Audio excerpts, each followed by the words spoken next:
Ladies and gentlemen, moving ahead to our next panel discussion on the topic, changing fraud landscape in telecom space. I would like to invite our moderator on stage, someone who needs absolutely no introduction. Please give it up for Pallavi Kudtarkar from Globe Teleservices. Ladies and gentlemen, a huge round of applause. Our esteemed panelist, Alok Maurya from GTS TechLabs. You're going to welcome them with an applause, please. Requesting you to be seated as per your names on screen. Vipul Arora from Orange. Jonjie Sena from TransUnion. Nilay Kumar from mFilterIt. mFilterIt, sorry. Ali Zoomkhawala from Jio.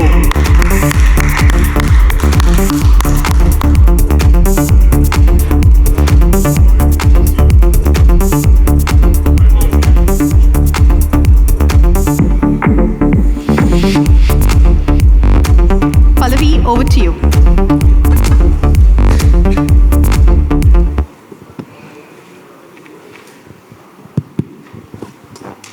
Good morning, ladies and gentlemen. Good morning, my guest on the panel. So, I guess we are going to start a very hot topic of the town on A2P landscape, how we can protect it, and in terms of firewall, right? So, we have all of our guests here, and maybe I can ask them to have a quick introduction about themselves and their company, just a small, so that we can get more time on discussion. Hi, good morning everybody. Thanks for this opportunity, MEF and GTS team. My name is Vipul. I work with Orange. We are MNO in 20 plus countries in Europe and Africa. I represent the wholesale division, which works on all the three lines of business, which is voice, mobile services, including messaging and data. That's it. Thank you. Thank you. Thanks, Pallavi. Good morning, everyone. So my name is Nilay. I represent mFilterIt, and we are part of 60 Technologies.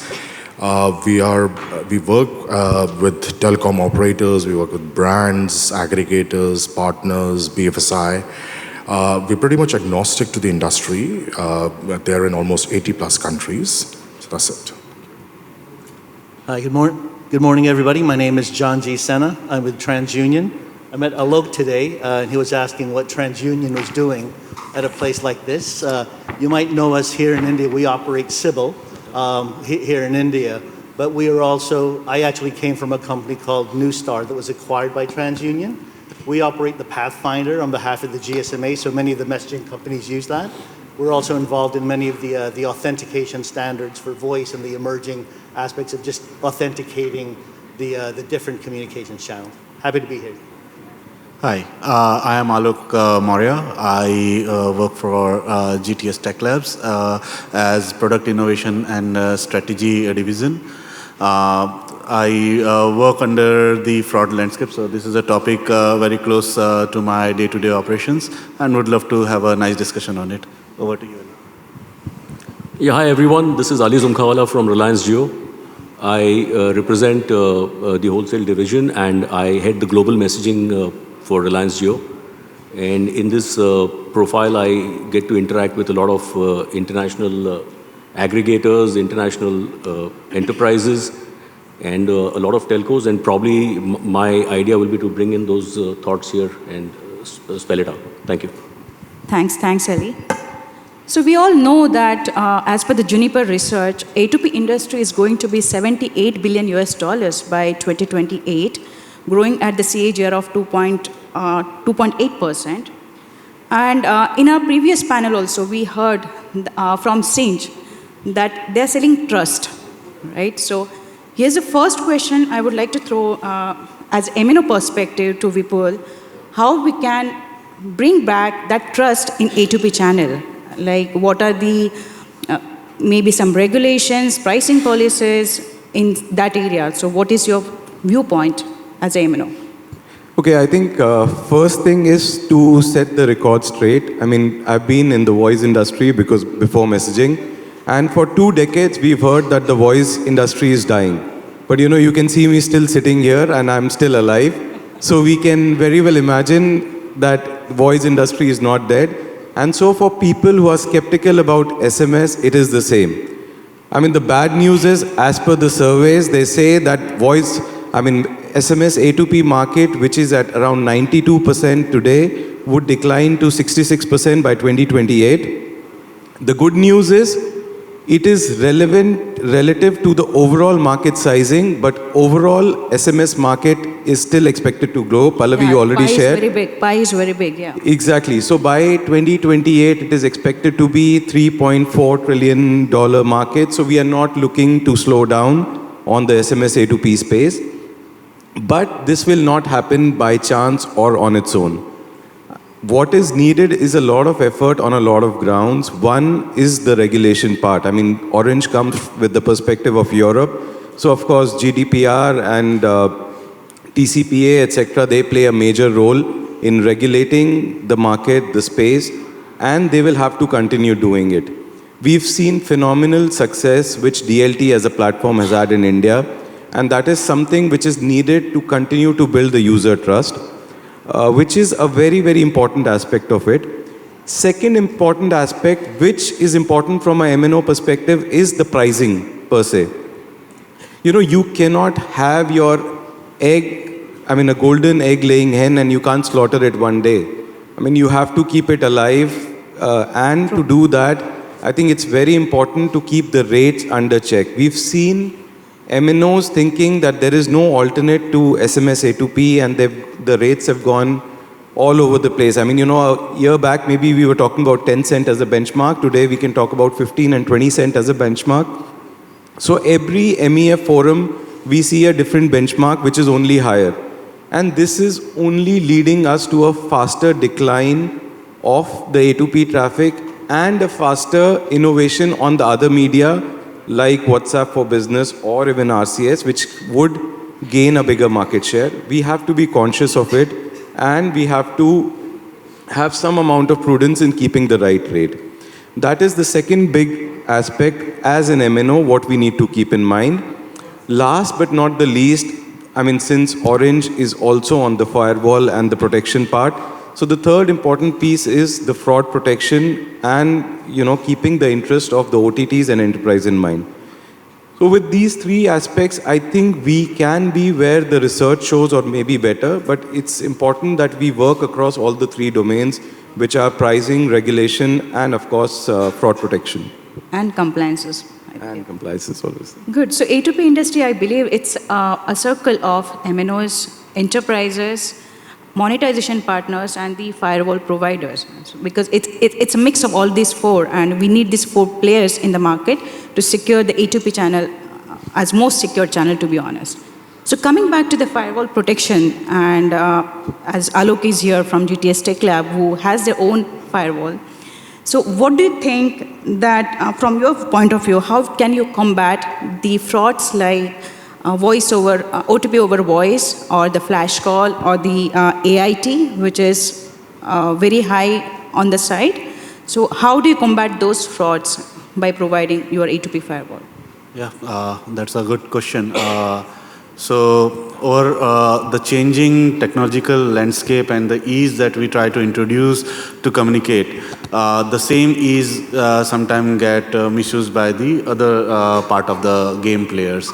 But anyways, as these challenges are coming and originating from a different viewpoint, we try to tackle it a bit differently based on the origination of this kind of causes. So for example, for AIT per se, we target it by creating more transparency into the system. We provide open reports from our fraud management solution that can be accessible by the enterprises themselves, who are the originator of this traffic, and some way in between something happens and they are very skeptical. So next time maybe then Twitter, now X, CEO may not have a complaint about the operators directly that we are losing because of the operator. Let's have a transparent conversation. We give you the API, see what traffic we receive for your brand, and then you check with your partners where in between things are going bad. For flash call, same way. It's a very old technology. Wangari was there for ages. Everyone have evolved through the solution to target Wangiri with the same blend but a different mix. Flash call is used for a different purpose. So in the platform, we use the same learning from the past old legacy rule system and then combine it with the currently available system capability to handle AI ML. That means do customer profiling faster, do pattern recognition faster, and then try to sample out the fraudulent number series and try to block them out. For voice OTP, technology is fine. We have to go with the business process as well, because that is something where operators play a role. You know from which account this kind of traffic is coming, which have a very short duration of ASR. As a technology, we provide you the information, and operators have to go ahead and talk to the account or directly block the account to get more value. So somewhere technology and business go hand in hand. So we have Ali and Vipul from voice background. As you said, that business processes has to change to combat the fraud over like OTP over voice. So do you think these kind of calls in your system very frequently now? So Pallavi, this topic on fraud is extremely critical, very relevant today. You mentioned AIT. AIT of late, the kind of surge we have seen in this space is quite shocking actually, and that is one of the reasons why there is a huge trust deficit in the system. Like I mentioned, I have the opportunity to talk to a lot of enterprises, and one such enterprise during one of the discussions mentioned that their global telecom spend on messaging is about $1 billion. They said we see about 30% AIT. Now 30% is a phenomenally high figure, I mean, So what they've done is they have just simply cut down use cases. And while in India we don't see AIT as a huge issue as of now, at least that's what we believe. But because of the global change that they have done in their use cases, they've cut down use cases, so it's impacting all of us. If you see India inbound, ILD revenue, messaging, that's gone down. Correct. So that is really impacting. But I believe that, just to give you a perspective, I believe that it's not only the fraudster who's responsible here. Somewhere I blame the enterprises also and the telcos also, for this mess that we are in. I have received people who have come to me and who have said that, Ali, today you have got 100 messages coming in. I'll put my firewall. I'll ensure there's no gray routing that's happening. And I'll ensure that your messages go up to 130. Now, I know for a fact that the entire market itself is maybe 120 or 110. It's not going to go to 130. But, in times today when the revenues for all telcos are quite stressed, especially on the SMS side with new channels coming in, sometimes the telcos also get tempted and they, go with the highest bidder who's going to commit them the highest revenue. And finally, if that revenue doesn't exist, if that volume doesn't exist, then the guy is going to create artificial traffic. And the reason, if you give me a minute, I'll just, one of the reasons why I even say that the enterprises are to be blamed for some, to some extent is because we've had a lot of discussions with enterprises and we tell them that today you're dealing with XX, players and you're having a problem, you're saying there is AIT, why don't you give it to us directly or go with some trusted partners, right? Yeah. You'll have to select your partners well. What they do is they go with the lowest bidder. Yeah. Mm-hmm. They just go with somebody and they keep looking at us as per cost, per unit cost. I tell them, why don't you look at the overall outflow that you will spend over a period of time? And that will, if your AIT is reduced by going direct with trusted aggregators or with, telcos directly, then you will see that, your revenue outflow, your cash outflow will reduce. Yeah, to add to on this point, basically even telcos are looking for revenue commitments, right? The higher the revenue commitments, that is how they are stressing on the monetization partners, and that is how the pricing policy is being driven. Now, let's say by the perspective of enterprises, because enterprises are the one who are bleeding on this part, right? So what is your thought, Nilay, maybe what enterprises should be doing? Because AIT is directly affecting enterprises. They are the one who is paying for this artificial traffic. So what do you think that as an enterprise you should be doing for this A2P space? So you see, Pallavi, if you just look at the Indian chapter, just to give a context to this whole discussion, I think in the last 3 years, 21 to 24 itself, I was just reading, the Indian enterprises and this entire industry overall, they lost close to $1.2 billion, right, in terms of the messaging and the kind of phishing scams that have happened.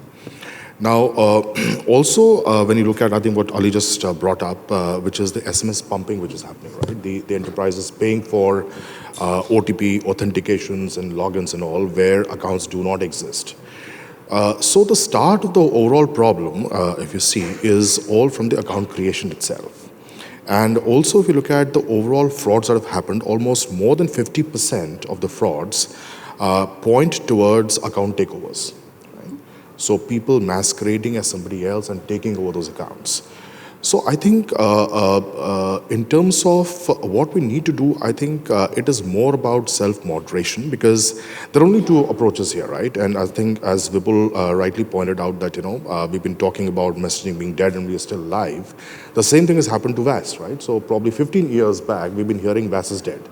And if you now go to these VAS conferences, it's far from dead, It's kind of alive. But yes, what's happened is, and I think that's probably an analogy for us, is if you see the life cycle of VAS also, and just kind of map it to that, there are a lot of self-interventions that have really come in, right? So people used captures and, double consents and, third-party, AOC pages and all. So I think it's time that we kind of bring in interventions to be able to block fraud at source. Because unless and until we're able to, so why would enterprises use this as a channel, right? There are options available, right? If you look at the Central Bank of India, which is the Indian chapter we're talking about, RBI is now clearly calling out that OTP is not the preferred mode of 2FA. Right? I think that's a very great then, yeah. That's a very open statement, right? So in fact, 2 years back, 1.5 years back, they published a white paper. They invited thoughts, ideas as to what can replace OTP as a 2FA. So the only way to kind of do this is we have to bring in efficiency, right? So if I'm spending money as an enterprise, I need to be able to optimize the spends. And this doesn't just hurt my commercial interest, it also hurts my brand. Right? So look at Twitter, right? So when Twitter, the whole chapter blew open, we heard about so many accounts which were fake, and they were defrauded of so much of SMS pumping that was happening. So I think it's a self across the MNOs, across the SMSC gateways, across the fraud anti-fraud providers and all. I think we need to collectively find a way to be able to bring back efficiency and trust into the whole setup. True. So I think Twitter was the first mover who announces this AIT and brought that into everybody's attention. We all knew it, right? So we all knew it. It's just that it was. Twitter only voiced it out, basically. Yeah. So, now, if we really see that technology is transforming, right, and artificial intelligence, machine learning are the talk of the town right now on the technology space. So how we can add AI into this space, and maybe how we can help A2P industry by adding AI ML layer on top of it. So Jonjie, if you have some points on this part. So, if you don't mind, I'm going to step back a little bit, because I think the common theme we've heard is collectively we're all trust providers. Yes. Right? And one of the things that you also talk about is the revenue flat? Is it shrinking a little bit? It depends on who you listen to. You have to superimpose the rise of fraud. So whatever that trajectory of your revenue is, add in that fraud and see what the delta is. It's actually has a major impact. And so I think the way that we look at this from using technology is protect the consumer first. The rewards will follow. But the second part that we look at is protect the people that actually originate a lot of the traffic, the enterprises, the CPaaSs that do this. And I think if you take that angle, you sort of see where it can go. Now, I think what we have to sort of help transform is this idea of fraud. In some ways, it's a very negative experience, and it's also a cost, right, in some ways. There has to be this activity that we communicate the value, not just for a per message basis, but a trusted communication channel. And if we do that, you could pivot that into enabling other services above and beyond a trusted environment with trusted providers that allow you to sort of go beyond. So what we're seeing is beyond the individual messages, beyond the individual phone calls, you're now talking about branding some of these, communicating more context. And at the end of the day, it's not getting one message through, it's not getting one call answered, it's helping the enterprise transact with their customer. And we all, even though it's difficult for us that provide this, you have to oversimplify this to the people that use these channels. I don't think they care what channel they use, but they're gonna use them all. It's voice and email and phone calls and everything else. And I think that's how we could help. And it starts in many ways with an authentication capability. Back to AI. how do you then take that AI into aspects? Well, there's already many solutions to detect fraud even before AI. We're not going to get rid of that. You got to bring that in. I think what AI gives us is new use cases it can find and an acceleration and automation of some of the stuff that we've seen. So this allows you to identify unknown patterns, velocity changes, it allows you to block certain things, but it also allows you to make things positive. Because when you block calls, there are some good and wanted calls that get blocked. If you could make sure they get through and provide a context for what the consumer wants, there's an uptick for all of us in this ecosystem. That's true, Jonjie. So, you touched upon many important points, as you said, the trust. Everybody is talking about the trust in the channel, and it's enterprise and the end users. So that communication will always be there, no matter what the channel is. But the topic says how we can bring back that trust in A2P as the most secure channel, what we were thinking. Maybe Alok also can share on the artificial intelligence, how you are using it in TechLabs or in any firewall solutions which you are providing. Sure. So, Sena have rightly said, one thing that we always try to say and try to follow in all the technology companies is why AI? Why you want to introduce? It's a very fancy topic. Everyone wants to put it everywhere they look. But yes, there are some legacy systems already good enough. Ask yourself first, what is, as you said, first identify the delta. Is it really going to be only solved by AI or introduction of AI? And if I introduce AI, I am ready for that extra bit of cost that I will add on, and the regulation around it, the way of collecting all those data. I am not breaking any norms or so. If you have all this checkbox ticked, and the solution is really going to disrupt certain areas of market, go for it. So that's the checklist that we try to follow every time. So when I explained how we try to tackle AIT, if I give answer in the same line, if the AIT, now AIT has two parts. If the AIT is not reaching to the operator, not reaching to us, we have nothing to do. We don't know. So what as an operator and as a solution provider we can do is share our reports over API to the respective enterprises. Hey, see, this is the number of count that I received today. Maybe if it is matching yours, good. If it is not matching, something fishy is happening in between. If the message is coming to us, then yes, introduce AI, read the pattern, read the number series, pattern if you can figure out, go for it and block it. Now, if the blocking you need for very quick time, instant kind of blocking, introduce AI. If the operator and the relationship and the business case allows you to be relaxed on it, take a decision, have some manual intervention as in what the process requires, you may not need AI. So go for it like that. So that's the way we approach it. Vipul, you wanted to say something on this part, I believe.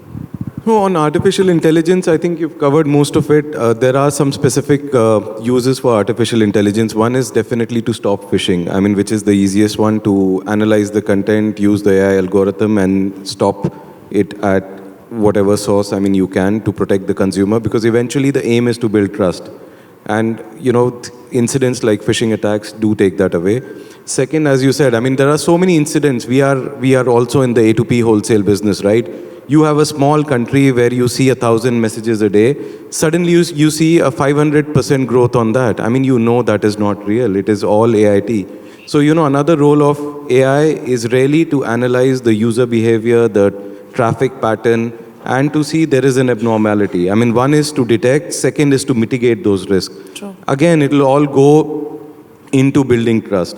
But honestly, for A2P as an industry, security is not the only aspect. Another thing, very interesting thing, which Murthy was talking about as well on the GTS TechLabs side, is the fact that AI can be used even as a generation of new traffic. Integration of AI-enabled A2B platform into devices. As we were talking about in the earlier session, there'll be more devices everywhere. There'll be wearables. There would be connected cars, connected devices. And this is where artificial-enabled messaging platforms could play a role in creating a bigger stream of A2P messages, which could enable us, which could contribute to growth of revenue for all of us as well. Right. So what, MNO perspective, like what are the actions to be taken to stop this AIT? Of course, one is a technology, which technology is common for everybody, right? There are so many technology players. But what is that innovation you're doing in particular technology is the key. So in terms of MNO side of it, like how do you see you can take a stand to stop this AIT? Of course, enterprises are bleeding, but from MNO side, like what you can help to this segment?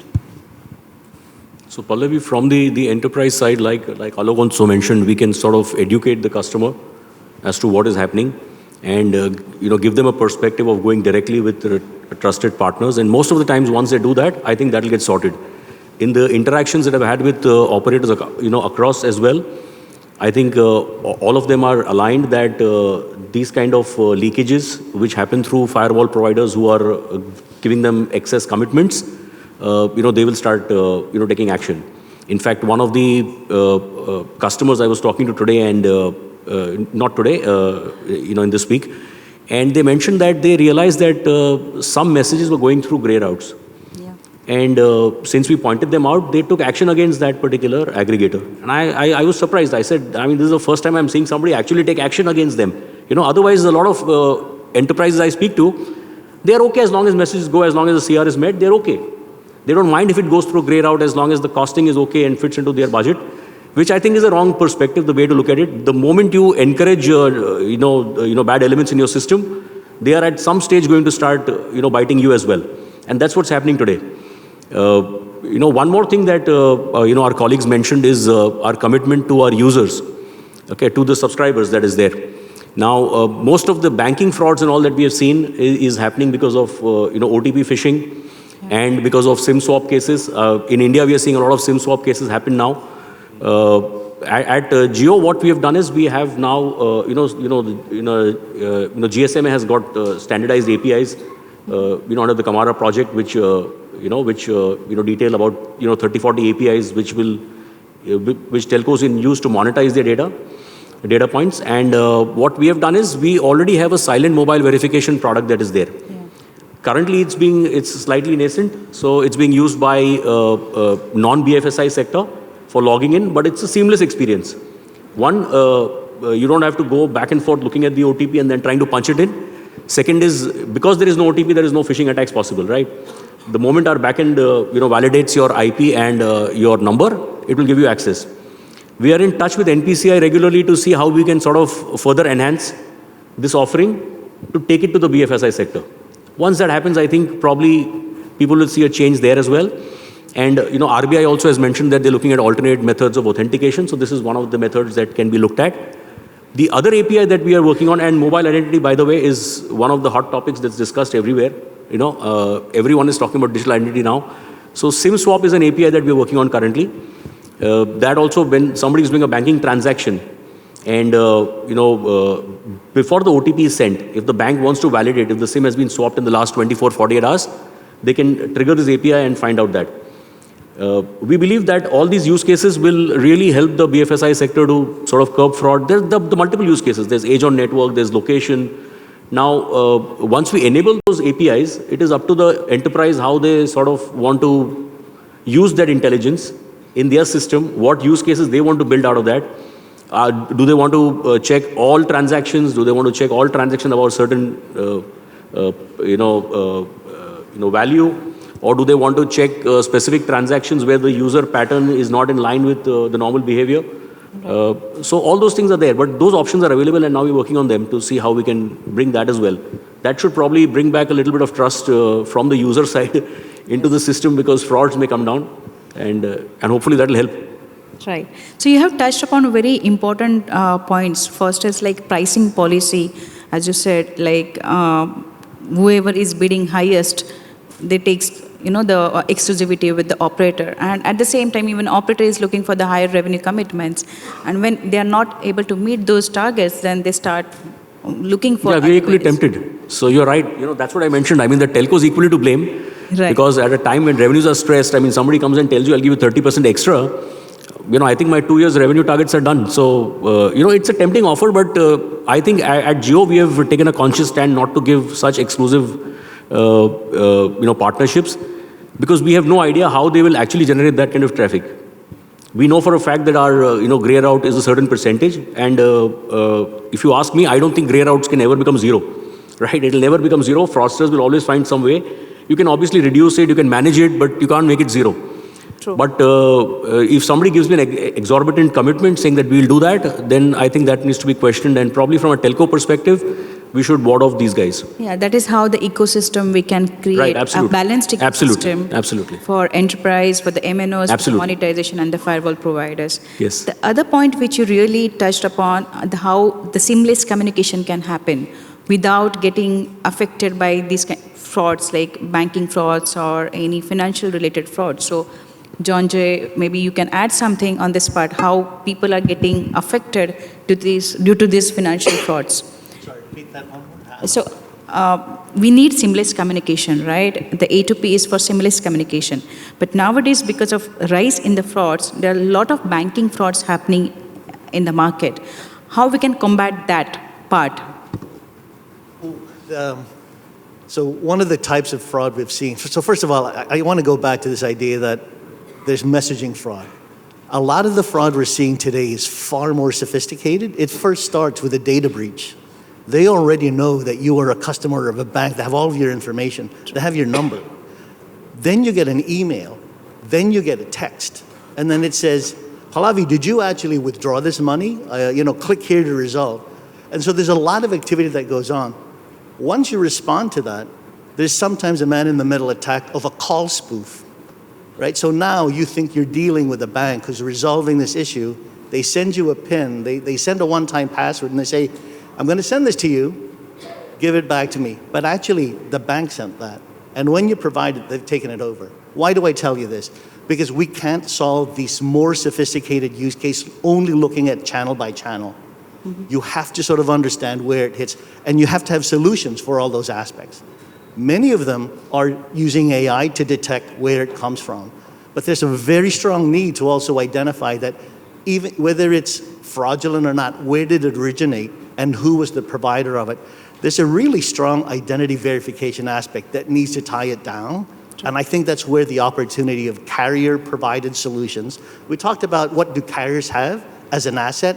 That's what they have. They have direct connectivity to fundamentally every single person with a device. True. They know where it originates. They know the actual phone number, and they have a closed system in that aspect that many of the OTP systems don't have. Using that as a form of identification, of identity resolution across the channels, I think is where we're focused on is helping identify that. And if you could stop it anywhere on the path, where it be a messaging or a spoofed phone call, that's really how you solve this problem. It's a very collective approach that a channel by channel actually will not work. That's true. That's true. In fact, I think Nilay, your company is also working more on this banking side of it or the enterprise side of it, like how you can help creating that ecosystem for the enterprise. So any recent development or new strategies you have implemented? So Pallavi, I think what Ali and what Jonjie also spoke about, I think one thing that we need to be very clear about is that when we're talking about eliminating or identifying fraud, we're not a cybersecurity organization, right? Because if you are on the cybersecurity, you can just create more and more enforcements, right? And as you create enforcements, you can probably weed out the fraud. But the bigger challenge for us as an industry is that when you're using communication as a channel, it's the most intuitive way to communicate, right? The messaging part of it. So here, the problem is that you have to balance the risk with the experience part of it, right? So the user experience is something which is the most important part of the overall, the asset that we have, and we need to balance it with risk. Now, if you look at the MNOs, right, like Vipul and Ali who are here, so, and I also come from an MNO space, so the kind of data which an MNO has is next to none, the capabilities that we have. So in fact, seamless authentication that we're talking about, right? So what we do is, so I'll give an example. There was a GSMA initiative, which was taken up some time back, where they started aggregating the MNOs at one end to be able to create some kind of an authentication hub, right? Which means an enterprise can just connect into the API of the MNO and you're able to authenticate. For some reason, it kind of fell through. But look at it this way, that why does a customer even have to enter a mobile number, right? When you're wanting to, let's say, start an account creation activity. That information is already there with the operator.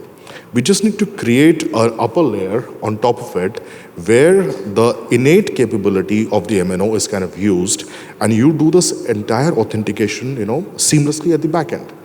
Because all these man-in-the-middle attacks and all these kind of phishing, spoofing attacks which happen only because you're trying to communicate on top of it, right? So do you think this will eliminate the SMS channel altogether? No, not really. So it'll actually add to the overall, the security and the simplicity of the overall thing, right? So in addition to what MNOs already have as an organization mFilterIt, what we do, we basically bring in the trust element around the device, a device and the digital, basically. So a device trust or a digital trust score that we can create in addition to the mobile number which the operator has. I think all of these things together can actually create a much better and a seamless ecosystem. So this is a good way of looking at it, but as we talk about SMS as most secure channel, like in current situation, do we see that the specter of fraud has dented the trust in SMS channel? Like, what could be your opinion? See, actually, it is not only the fraud which has dented the interest in the SMS channel. It is a combination of fraud as well as the high rates which is dented the interest in the channel. And the result is what we see over the last 6 odd months, where we've seen a big uptake of WhatsApp for Business. Even, in 2024 itself, WhatsApp for Business is expected to do $3.6 billion of business. And all this is getting out of the pie which SMS A2P had. What we need to fundamentally understand is there are inherent benefits of using SMS A2P as a channel as compared to any other channel. The open rates for SMS are 98%, which is far higher as compared to any other channel. Most of the SMS messages are opened within a few minutes of being sent, which again is a deviation from the other messaging channels. RCS would become important, especially since Apple has given their consent to being a part of that move. But it will take 4 to 5 years for that to happen. But right now, what we know is it is the most secure channel. It doesn't require internet connectivity. It is foolproof. Anybody with no knowledge of technology can work with SMS A2P, and it offers the best OTP experience that we have today. There is no pleasure on hearing a call and then trying to remember, oh, my OTP was 136457, and trying to, it is just the user friendliness of A2P which makes it so popular and which will not go away. What is needed on our side is to, again, as we've been saying, to be a part of regulations. On Orange side, we are a very active member of I3 Forum, and we actively take part in the messaging group for fraud against messaging. We are also a part of Global Leader Forum on ITW, and in that there is a work group on future of messaging which we are actively involved with, along with OTTs. But I think Ali made a very good point. While the OTTs can blame us, can blame everybody for what is happening, they are equally to blame for it. True.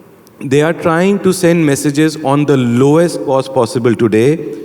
They are benchmarking the conversion ratio of 2 links, one which is hacked, which has got AIT, and a legitimate route.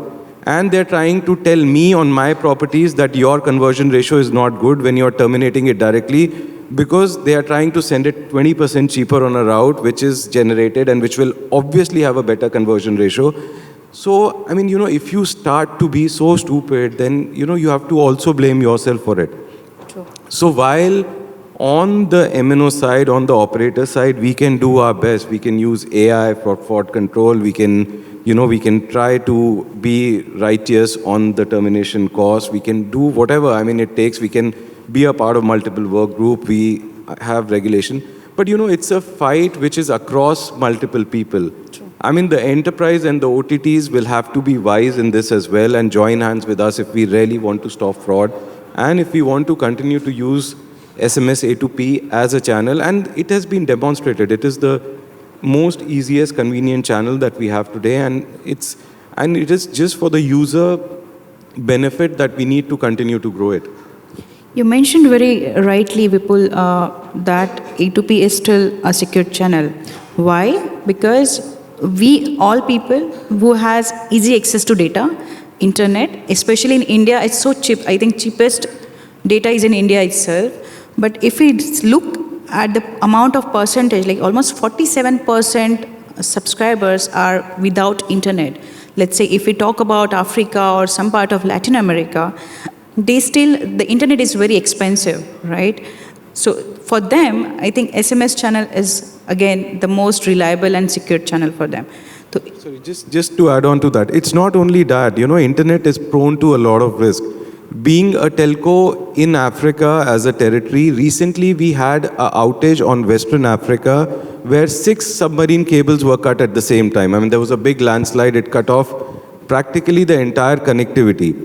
But we have to understand, even when the internet infrastructure is lost in an area, the telco infrastructure is still functioning. True. So A2P will still be functioning when you will not have WhatsApp or RCS or any other internet-based communication media. And I think that's the biggest strength that A2P has today. True. I think Alok wanted to add something. I would like to add a point on that. If you go out and look for certain good blogs around the industry, most of them will start with saying SMS is not a very safe mode now, and so and they will answer it like SS7 frauds and all this thing.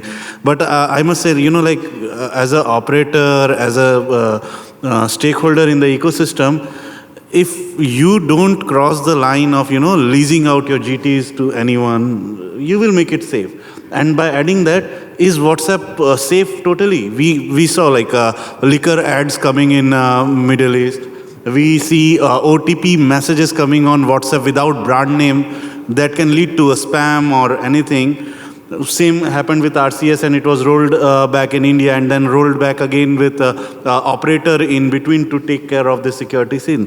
So channel-wise, the concerns will be everywhere and every time, and very rightly said by Vipul, in adding to that, IoT, as Murthy have mentioned, that is also going to drive more value on the A2P segment or message as a segment. It can be P2P or A2P, whichever business case you shape with. But yes, in awkward scenarios of internet down or anything, SMS is your way to go. And in fact, if you really say that OTTs like WhatsApp, now they are becoming the SMS channel and they are minting money out of it. So they are actually taking away the portion from MNO's top line and they're pulling it back towards them. If recently we saw that WhatsApp is going to charge almost 13 cents for Indonesia for the WhatsApp channel, right? So they are going through the same path what monetization player used to do, and by the same business. Exactly, right. The same business drivers. Correct. So. Yeah, Ali, See, please. Pallavi, I wanted to add here, we all know that India is a highly regulated market, right? We have very frequent discussions with TRAI and they are imposing a lot of penalties on telcos for messages that are going out from their network. Off late, like we mentioned, WhatsApp is a classic case. Whatever we are trying to block on SMS is all going through on WhatsApp. It's going through WhatsApp. So they want us to whitelist URLs. There's no whitelisting there. Besides that, we have seen that IP messaging also through handset manufacturers is happening now. Yes. Okay. And previously, those were happening through generic numbers. Now we are seeing cases where they are actually replicating the sender ID, which is on the DLT platform. So it goes with the operator prefix, which is JM or AM or VM or whatever, and it has the 6-digit sender ID. As a user, when I get it on my native inbox, I will not be able to differentiate. Okay. Just because we are involved in that business and we want to try and figure out who's trying to bypass, we are looking at that. Otherwise, for a user, he has no clue what's happening. And we're getting all sorts of messages. We're getting stock messages. We are getting, whatever links tries blocking there. And through the COI forum, we have put in a lot of, we've shared a lot of data with TRI as well, saying that we need to sort of somehow regulate this entire segment. You can't have the messaging space where only the telcos are penalized and, where the telcos are, held responsible while the other channels just move away, right? But obviously they have their own issues because, it's not in their purview right now. So we have talking to METI as well. Hopefully we should be able to drive a common, framework which will work for everyone in the messaging space. True. So in that case, like as I said, it's a complete ecosystem with operators, regulators to derive the regulations, enterprises, firewall providers, and the monetization partners. So we all have to come together for amicable solution for this, and we should not let SMS channel to die so soon, to be honest. So thank you for such an insightful session, Vipul, Nilay, Jonjie, Alok, and Ali. I hope we could give some good insights to MEF as well as the audience over here. And we put together from MNO enterprise and technology perspective, our aim is to save A2P channel as a SMS channel, and it is the most secured way with or without internet. So that's the USP of this SMS. Once again, thank you so much for sharing all these insights, and I think we have a good memento to share. Yes. Yeah. I think we are a little Thank you, behind Pallavi. schedule. So the Q&A session for this, we have a panelist here with us through the day, ladies and gentlemen. So you will have time. You can take up your questions with them on a one-on-one. And we have a lunch networking break too. So once again, a huge round of applause to our panelists. Thank you so much, Pallavi.